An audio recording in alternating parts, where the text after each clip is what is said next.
You are an unusual specimen to so boldly walk into the mighty expanse of the think tank, fearless and proud as a teddy bear. Between the extraction of their higher reasoning abilities and urination-inducing fear, most lobotomites dare not approach us, let alone speak to us. Yet you have no such fear. Facing me, epidermis fleshed with blood, plasma running molten beneath, your face contorting with muscular expression. Will you indulge me? Say a few words. Face towards the monitors, please, so that I might record it for further examination.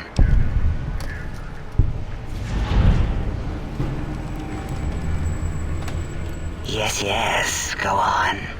Seeing your lips and mouth forming words, both revolting and somehow... How does it feel to have the flesh roll around in your mouth like that? To control each muscle and the tongue? Like having a fish or extremely dexterous slug lolling and flopping in one's mouthal cavity. What? Nonsense.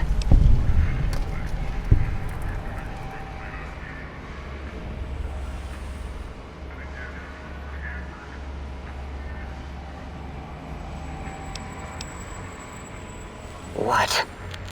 What are you doing?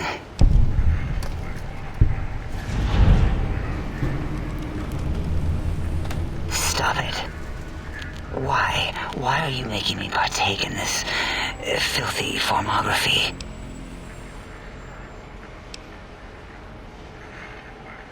Enough. I am already intrigued. You have sufficiently percolated me. I don't know what it is about the biology of lobotomites. It infects my thoughts. All that skin and muscle and tissue.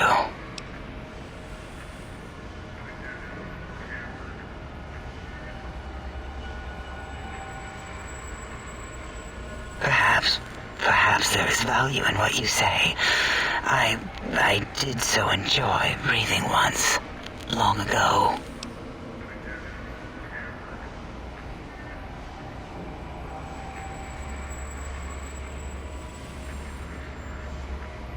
Would you? I feel so ashamed, but yet so intrigued. You'll need to give me a rest in between visits, or else my jaw might run over. If you're ready, let me radar scan you. Slowly. Woo.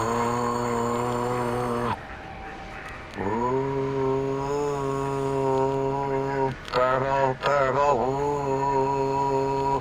Bloop, bloop, bloop. Purple. Ba-ba, bloop. Ba-ba, bloop. Ba-ba, bloop. Whew. Last little bit there. Thank you, lobotomite. Please, you must come back for further study when I've had a rest. I'm a little sensitive right now.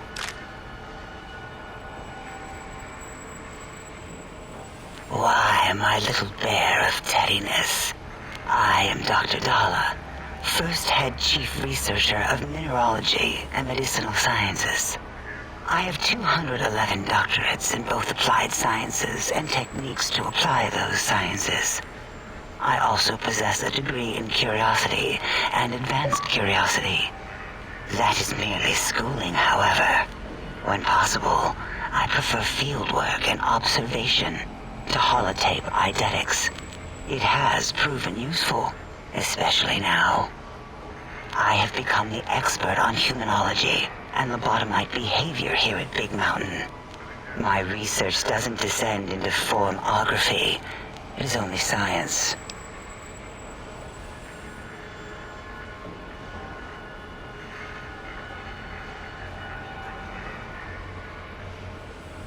Why, we create not only scientific marvels here at Big Mountain, but new sciences as well. Everything can be quantified, categorized, and dissected until every group can be subgrouped or partitioned.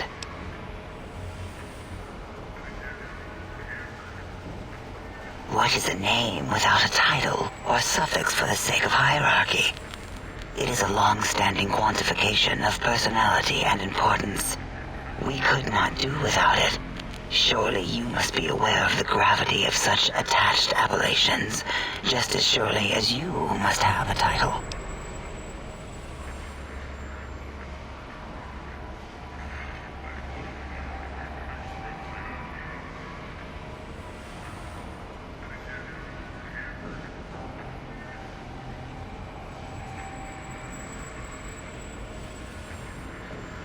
Oh, a mailman. A delivery man. Someone who takes parcels from place to place using their primitive feet or similar conveyance. You are the second one I've met in recent times. Very different specimens.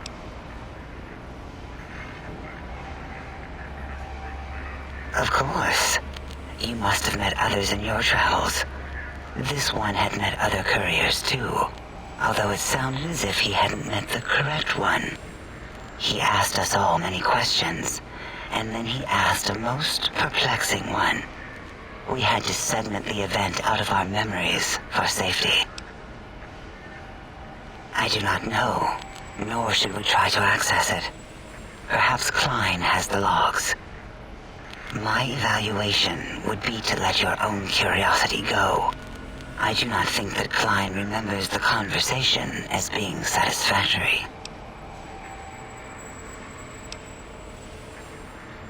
Oh, removing it is a simple procedure. Well, except the complications it can cause to the heart and spine. But once the heart and spine are gone, no trouble at all. Clamp the subject down. One laser incision around the skull. Crack, snip, done. The brain is finally free of the skin envelope, which is then kept automated for cleanup duties around Big Mountain. Lobotomites. With you, however, something is definitely wrong. We've never had a lobotomite who kept speaking after being forcibly lobotomized. I am relieved the pacification field is working. If it didn't, I would broadcast some concern to my colleagues about safety protocols. That is a good question. My theory is that the Tesla coils in your brain pan are still connected to your brain somehow. It really could be anywhere. Brains are a lot smarter than most researchers give them credit for. We still have your spine and heart. If you were to somehow find your brain, wherever it sloped off to, you could humanically reduce yourself again.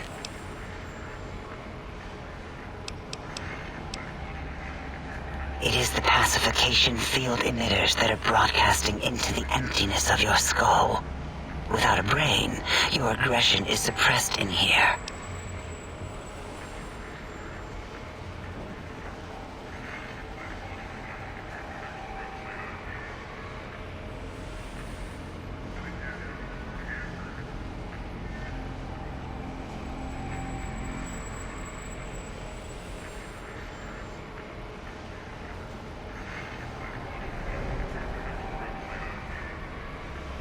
Why would you want such a thing? You might surrender to your hormones and commit primal aggression on me, on us, again and again.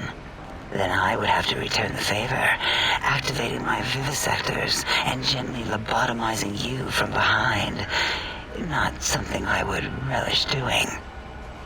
No, the only way to circumvent the field is to have a brain, and we extracted that like we do all lobotomites here.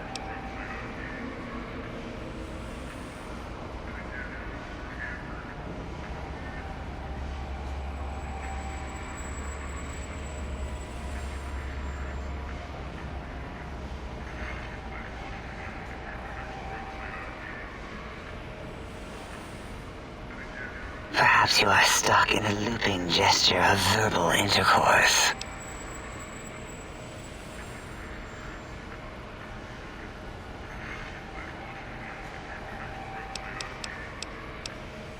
Dr. Mobius. A monstrous brain creased with wrinkles of 1,000 evils, with but one jaundiced eye with which to perceive the world. Exiled from the think tank for crimes too heinous to remain in recorded memory, and perhaps differences in research methodology. His one terrible eye forever peers at us, an eye of ever-increasing magnification. He watches from his dome in the Forbidden Zone, spying on us all.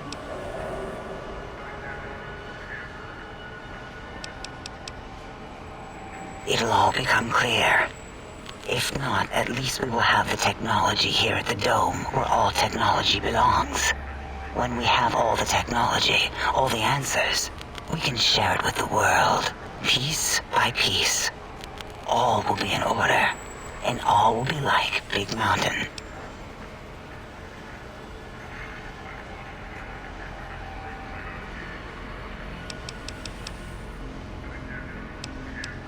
This mountain, now crater, encompasses the sum total of knowledge of humankind.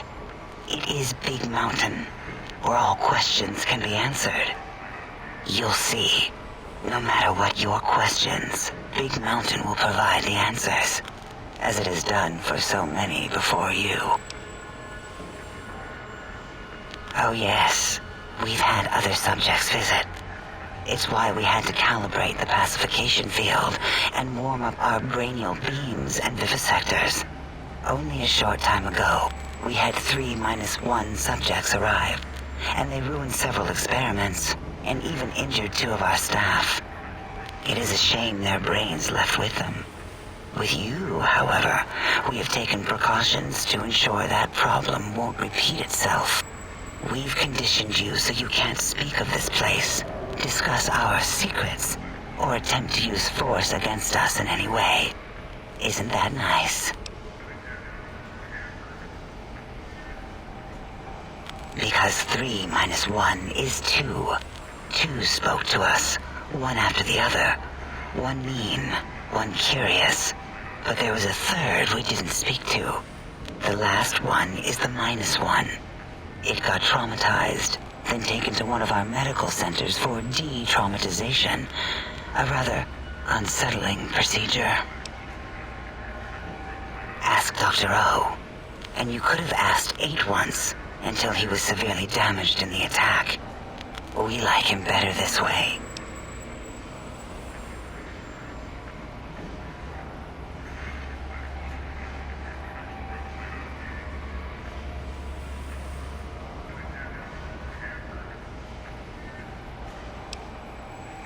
An interrogation? How fascinating. Please begin.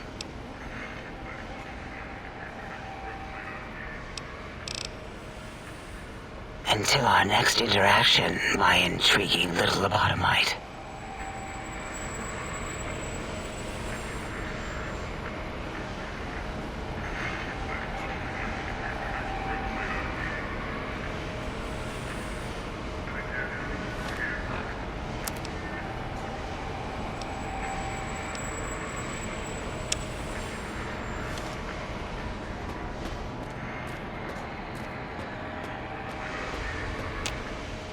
What are you doing back?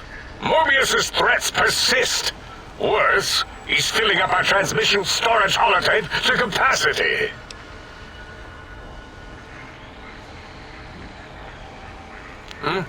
Oh yes, the last visitor. Well, the one just before you. An interesting name from some language that's almost impossible to speak. What did we speak about? Melancholy fellow. Had questions about history, but our conversation got interrupted twice, I believe. Once when the trains got derailed, and then a second time. Oddly enough, now that I'm accessing my databanks, I don't recall what the second time was. Mobius's incessant transmissions keep distracting me. Also, we didn't brain scrub the visitor. He may have left with some knowledge he shouldn't have. I believe, maybe. Oh well, I'm sure it's of no consequence. I don't make many mistakes in calculation or perception, so probability favors me.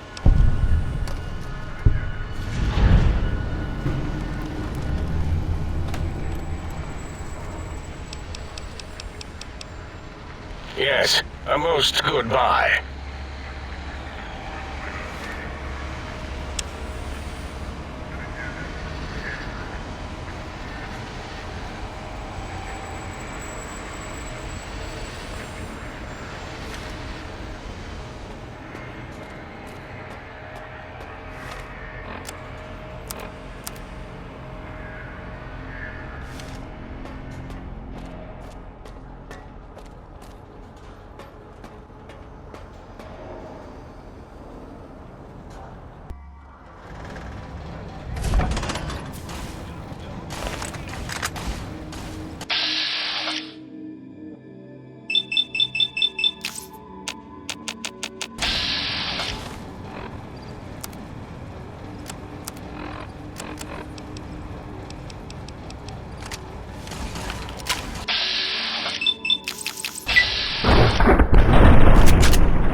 Beware Dr. Mobius's army.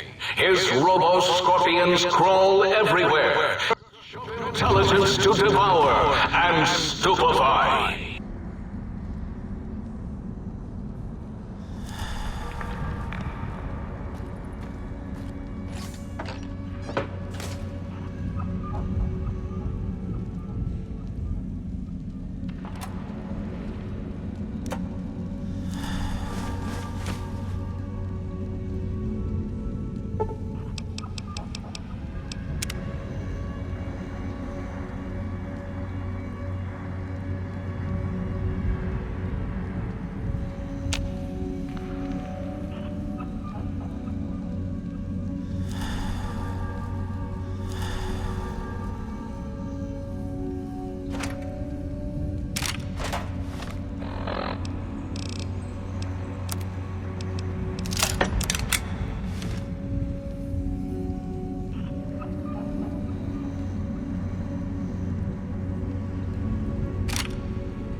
Stop hovering.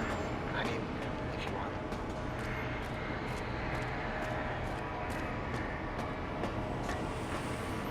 The lobotomite returns! What insidious plan can it have brewing in its horrid mind? What commie anti-American propaganda will it spew? What? Why, yes, it is. I used to leave it outside his doghouse, chock full of cans, before the cybernetic modifications, of course. And no matter how canned the food, he would always eat it, and his tail would wag, even while you know, I'm having the most perplexing feeling squiggling through my biogel. I can't quite pin it down. Why, yes, Gabe.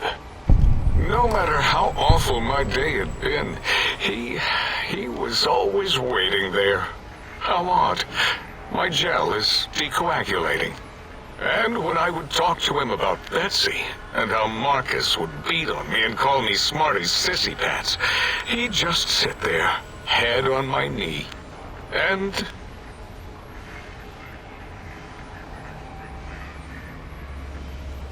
If you don't mind, I'll take that bowl. Just need to remove it.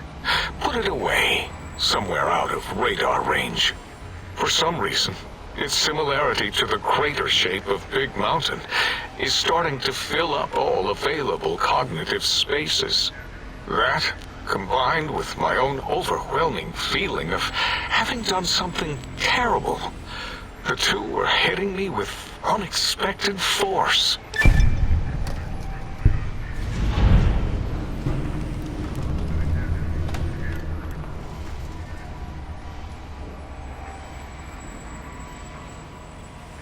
As odd as it is, I believe that is the conclusion. And I wonder why it didn't hit me before, until I saw that memory in your hands. This sensation is unpleasant. I don't care for it. I don't care for this place either. And I feel as if we've forgotten something. Still, it is no matter. Crush the feeling down. Crush it down. Push it into the loop. Yes, forgotten. Almost. Yes? I do not need to remember anymore. Not today. Until next time, then. Provided there is a next time. For any of us.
Oh, please tell me you brought me some coffee cups.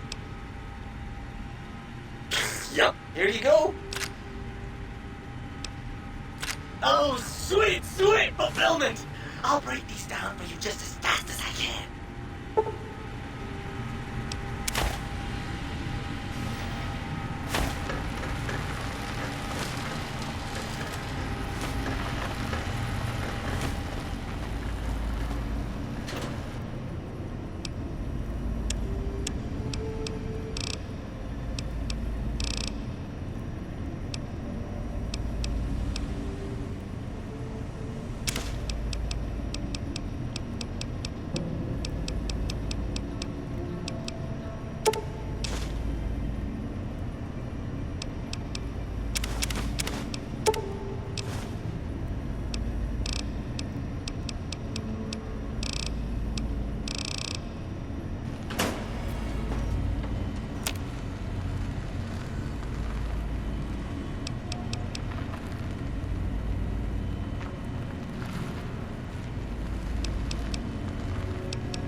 Well, hello there. Can I get you a drink?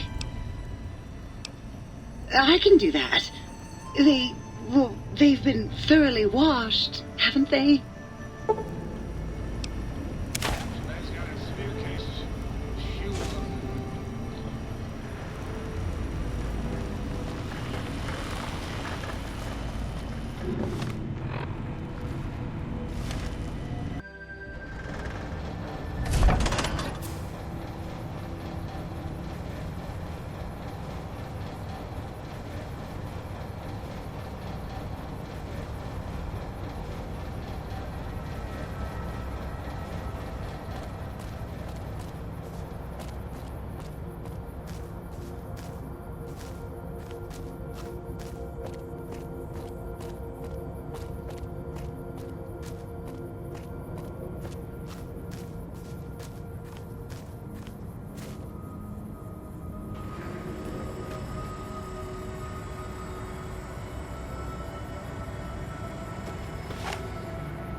return to weapon.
What terrors does Big Mountain hold for the intrepid seeker?